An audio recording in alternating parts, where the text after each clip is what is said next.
નમસ્કાર વિદ્યાર્થી મિત્રો, આપ સૌનું ગુજરાતી પાઠશાળામાં હાર્દિક સ્વાગત છે. વિદ્યાર્થી મિત્રો, આજે આપણે ધોરણ 8 ની સ્વ અધ્યયન પોથીમાં ભાગ નંબર 1 ની અંદર વિજ્ઞાન વિષયમાં ચેપ્ટર નંબર 1 પાક ઉત્પાદન અને વ્યવસ્થાપન નું સંપૂર્ણ સોલ્યુશન જે છે એ આજે આપણે જોવાના છીએ.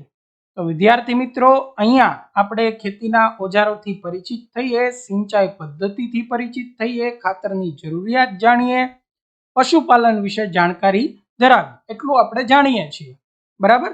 આગળના જે આપણા અધ્યયન નિષ્પત્તિઓ જે છે કે પદાર્થો, સજીવો, તેમની લાક્ષણિકતા, ગુણધર્મોને આધારે વર્ગીકૃત કરે, પ્રક્રિયા ઘટનાને કારણ સાથે જોડે, પ્રક્રિયા અને ઘટનાને સમજાવે, વૈજ્ઞાનિક ખ્યાલને આપણે આપણા જીવનમાં લાગુ કરીએ, તો એવા બધા મુદ્દાઓ છે કે જે આપણને આ ચેપ્ટરની અંદર શીખવા મળે.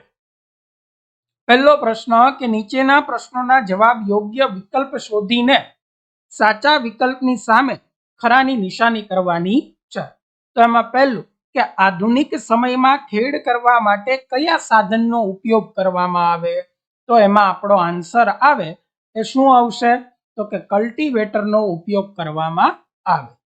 બીજું, વૈદિકભાઈ જમીનની ફળદ્રુપતા જાળવવા નીચે પૈકી કયા ખાતરનો સૌથી વધુ ઉપયોગ કરશે? તો કે કમ્પોસ્ટ ખાતર.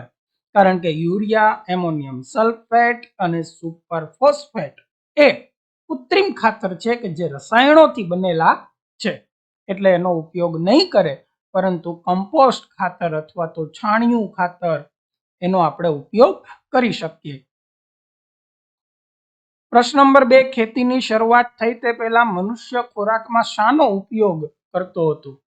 તો કે ખેતીની શરૂઆત થઈ તે પહેલા મનુષ્ય ખોરાકમાં મુખ્યત્વે માછ અને માછલીનો ઉપયોગ કરતો, સાથે શાકભાજી, કંદમૂળ અને ફળ સહિત વનસ્પતિજ પદાર્થોનો ઉપયોગ કરતો હતો. પ્રશ્ન નંબર 4, નીચેની લાક્ષણિકતાઓને આધારે પાકના પ્રકારોને વર્ગીકૃત કરો. પહેલું, આ પાક વરસાદની ઋતુમાં થાય છે. તો કયો પાક હોય? ખરીફ પાક. આ પાકનો સમયગાળો ઓક્ટોબરથી માર્ચ સુધીનો છે, તો એ રવિ પાક. ત્રીજું, ડાંગર, મકાઈ અને સોયાબીન મારા પાકના ઉદાહરણો છે, તો કે ખરીફ પાકના. આ પાક શિયાળાની ઋતુમાં થાય છે, તો એ રવિ પાક. જૂનથી સપ્ટેમ્બર સુધી પાકનો સમયગાળો કયા પાકનો હોય? તો કે ખરીફ પાકનો. ચણા, વટાણા, ઘઉં મારા પાકના ઉદાહરણો છે, તો એમાં આન્સર આવશે રવિ પાક. પાંચમો પ્રશ્ન કે જમીનનું ખેડાણ કરવું શા માટે જરૂરી છે? તો જમીનનું ખેડાણ કરવાથી જમીનની માટી ઉપર નીચે થાય છે, તેથી જમીનમાં હવાની અવર જવર વધે છે અને પોચી બને છે. નીચે રહેલા પોષક તત્વો ઉપર આવે, આથી જમીનનું ખેડાણ કરવું જરૂરી છે. છઠ્ઠો પ્રશ્ન, કઈ સિંચાઈ પદ્ધતિમાં પાણીનો બચાવ થાય છે? તો કે ટપક સિંચાઈ પદ્ધતિમાં પાણીનો બચાવ થાય છે. સાતમો પ્રશ્ન, રણ પ્રદેશમાં સિંચાઈની કઈ પદ્ધતિ વધુ ઉપયોગી છે? તો કે ટપક સિંચાઈ પદ્ધતિ વધુ ઉપયોગી છે. આઠમો પ્રશ્ન, નીંદણનાશકનો છંટકાવ શા માટે કરવો જોઈએ? તો ખેતરમાં પાક સાથે બિનજરૂરી છોડ વધારે પ્રમાણમાં ઉગી નીકળે ત્યારે નીંદણનાશકનો છંટકાવ કરી શકાય. નવમો પ્રશ્ન, નીંદણનાશકના છંટકાવ વખતે ખેડૂતે કઈ કાળજી રાખવી જરૂરી છે? તો નીંદણનાશક દવાઓ માનવ શરીર માટે ખૂબ જ નુકસાનકારક હોવાથી શરીરને ઢાંકીને આંખ પર ચશ્મા અને માસ્ક પહેરીને તેનો છંટકાવ કરવો જોઈએ. 10મો પ્રશ્ન, કમ્બાઈન મશીનનો ઉપયોગ જણાવો. તો પાકને કાપવા અને તેમાંથી બીજ કે દાણા કણસલામાંથી અલગ કરવા કમ્બાઈન મશીનનો ઉપયોગ થાય છે. 11મો પ્રશ્ન, પડતર જમીનમાં ખેતી કરવા તમે કઈ ખેત પદ્ધતિ અપનાવશો? તો પડતર જમીનમાં ખેતી કરવા હું પરંપરાગત ખેત પદ્ધતિ અપનાવીશ. 12મો પ્રશ્ન, અનાજ સંગ્રહ કરવા માટે લીમડાના સૂકા પાન શા માટે વપરાય છે? તો અનાજ સંગ્રહ કરવા માટે લીમડાના સૂકા પાનનો ઉપયોગ કરવાથી જીવજંતુ અનાજથી દૂર રહે છે. લીમડાના સૂકા પાનથી અનાજ સડતું નથી અને લાંબો સમય તેને જાળવી શકાય છે. 13મો પ્રશ્ન, ખેતરમાં કુદરતી ખાતરનો ઉપયોગ કરવો હિતાવહ છે. શા માટે? વૈજ્ઞાનિક સમજૂતી આપો. તો ખેતરમાં કુદરતી ખાતરનો ઉપયોગ કરવો હિતાવહ છે કારણ કે કુદરતી ખાતર લાંબા સમય સુધી જમીનમાં રહે છે અને લાંબા સમયે જમીનને નુકસાન કરતું નથી. આથી ખેતરમાં કુદરતી ખાતરનો ઉપયોગ કરવો હિતાવહ છે. 14મો પ્રશ્ન, નિસર્ગભાઈ અનાજના સંગ્રહ પહેલા બીજને તાપમાં સૂકવે છે તે આવું શા માટે કરતા હશે? વૈજ્ઞાનિક સમજૂતી આપો. કારણ કે અનાજના સંગ્રહ પહેલા તેને સૂકવવામાં ના આવે તો ભેજના કારણે અનાજ સૂક્ષ્મજીવોના કારણે સડી જાય છે. અનાજને સૂકવવાથી ભેજનું પ્રમાણ ઘટે છે અને તે લાંબો સમય ટકી શકે છે. તેથી અનાજના સંગ્રહ પહેલા બીજને તાપમાં સૂકવવામાં આવે છે. 15મો પ્રશ્ન, માધાભાઈ સાપુતારા વિસ્તારમાં રહે છે તો તેમના માટે સિંચાઈની કઈ પદ્ધતિ વધુ યોગ્ય છે? શા માટે? સાપુતારામાં સિંચાઈ માટે ટપક સિંચાઈ પદ્ધતિનો ઉપયોગ થાય છે કારણ કે ત્યાં ભેજ અને વરસાદી વાતાવરણ હોવાથી પાકને પાણીની જરૂર ઓછી હોય છે. 16મો પ્રશ્ન, નિમેશભાઈ પોતાના ખેતરમાં પાકની ફેરબદલી દ્વારા ખેતી કરવા માંગે છે. આ માટે એક ખરીફ પાક અને એક રવિ પાકનું ઉદાહરણ આપો કે જેથી તેમની જમીનમાં નાઇટ્રોજનનું પ્રમાણ જળવાઈ રહે. નિમેશભાઈ પોતાના ખેતરમાં પાકની ફેરબદલી દ્વારા ખરીફ પાક તરીકે મકાઈ વાવી શકે અને રવિ પાક તરીકે ઘઉં વાવી શકે. આમ કરવાથી નાઇટ્રોજનનું પ્રમાણ જળવાઈ રહે છે.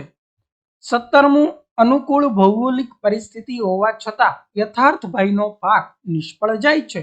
આ માટે કોઈ પણ 3 કારણો કયા હોઈ શકે તે જણાવો. તો નિષ્ફળ જવાના તો ઘણા બધા કારણો હોઈ શકે.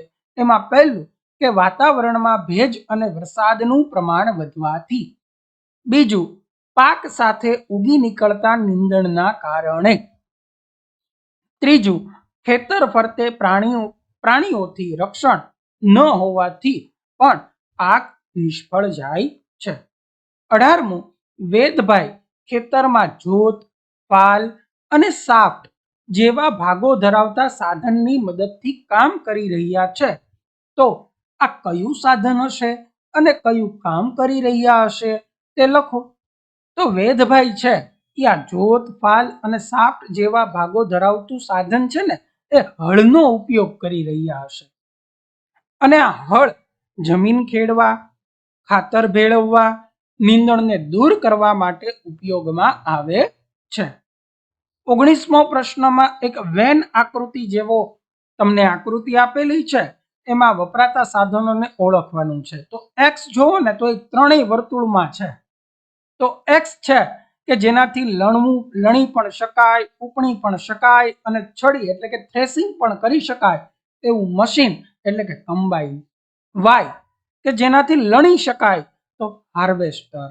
અને ઝેડ કે જેનાથી થ્રેસિંગ અને ઉપણવું બંનેની ક્રિયા થાય તો એ ઉપણવાનું યંત્ર કહેવાય. 20મો પ્રશ્ન, પાકની વાવણી કરતા પહેલા જમીનની ખેડ શા માટે કરવી જોઈએ? તો પાક ઉછેરતા પહેલા જમીનને ખેડવી પડે કારણ કે જમીન ખેડવાથી જમીન પોચી બને, માટી ઉપર નીચે થાય તેના લીધે પાકના મૂળ ઊંડે સુધી જઈ શકે અને મૂળને શ્વસન કરવામાં સહાય મળે. વળી પોચી માટી જમીનમાંના અળસિયા અને સૂક્ષ્મજીવોની વૃદ્ધિમાં સહાયક છે. તેઓ સેન્દ્રિય દ્રવ્યોનું જમીનમાં ઉમેરો કરે છે. 21મો પ્રશ્ન, રાહુલ તેના ઘરે ગાય પાળવા માંગે છે તો તેણે કઈ કઈ કાળજીઓ રાખવી જોઈએ? તો કે ગાયને સમયસર ઘાસ આપવું જોઈએ, ગાયને સમયસર નવડાવી તેની સાફ સફાઈ કરવી જોઈએ, ગમાણમાંથી ગાયના મળમૂત્રનો નિકાલ કરવો જોઈએ, ઉનાળામાં ગાયને ગરમી ન લાગે એનું ધ્યાન રાખવું જોઈએ, શિયાળામાં ઠંડી ન લાગે એનું ધ્યાન રાખવું જોઈએ. તો આવી બધી કાળજીઓ રાખવી જોઈએ. ત્યારબાદ પ્રોજેક્ટ કાર્ય છે કે આપની શાળામાં વનસ્પતિ દ્વારા ઉત્પન્ન થતા કચરાનું ખાતર બનાવવાના વ્યવસ્થાપન માટે તમે કેવા પગલાં લેશો તેનું વર્ણન કરો. તો કે શાળામાંથી એવો કચરો ભેગો કરશું કે જે કુદરતી રીતે વિઘટનીય હોય અને આ વનસ્પતિના પાંદડા, ડાળી, છાલને એક ખાડામાં ભેગી કરી તેમાંથી કુદરતી ખાતર બનાવી શકાય. 23 તમારા વિસ્તારના ખેતરોની મુલાકાત લઈ કયા પાક માટે કેવી સિંચાઈ પદ્ધતિનો ઉપયોગ થાય તે નોંધો. અમારા વિસ્તારમાં ઘઉં, કપાસ, શેરડી અને મગફળી જેવા પાક લેવામાં આવે એના માટે ટપક સિંચાઈ અથવા તો ધોરિયા પિયત પદ્ધતિનો ઉપયોગ થાય છે. 24મો પ્રશ્ન, વિવિધ ખેત ઓજારોની યાદી તૈયાર કરી કોઈ પણ 3 ઓજારના ઉપયોગ લખો. ઓજાર તરીકે હળ, સમાર, ખુરપી, દાતરડું. હળ તો ખેતરને ખેડવા માટે, દાતરડું તો પાકને લણવા માટે અને ખુરપી તો એ નીંદણ તરીકે ઉપયોગમાં, નીંદણનો નાશ કરવા માટે આપણે ઉપયોગમાં લઈ શકીએ છીએ. વિદ્યાર્થી મિત્રો, અહીંયા આપણું ચેપ્ટર નંબર 1 પાક ઉત્પાદન અને વ્યવસ્થાપનનું સંપૂર્ણ સોલ્યુશન પૂર્ણ થાય છે. અને છેલ્લું પેજ છે સ્વ અધ્યયન પોથીમાં, તો ત્યાં આપણને એક પાક ઉત્પાદનની પદ્ધતિઓમાં આખા ચેપ્ટરનો સાર આપેલો છે ટૂંકમાં, બરાબર. તો એ આપ જરૂરથી વાંચજો, જેથી કરીને આપને ઘણી બધી માહિતી આ એક પેજની અંદરથી અને જે હેતુલક્ષી પ્રશ્નો છે એમાં ઘણું બધું ઉપયોગી બનશે. તો વિદ્યાર્થી મિત્રો, અહીંયા ચેપ્ટર નંબર 1 સ્વ અધ્યયન પોથીના ભાગ 1માં જે આપેલું છે એનું સંપૂર્ણ સોલ્યુશન અહીંયા પૂર્ણ થાય છે. જો તમને અમારો વિડીયો ગમ્યો હોય તો વિડીયોને લાઈક કરો, ચેનલને સબસ્ક્રાઇબ કરો અને વિડીયોની લિંક આપના બીજા મિત્રોને શેર કરો. Thank you for watching.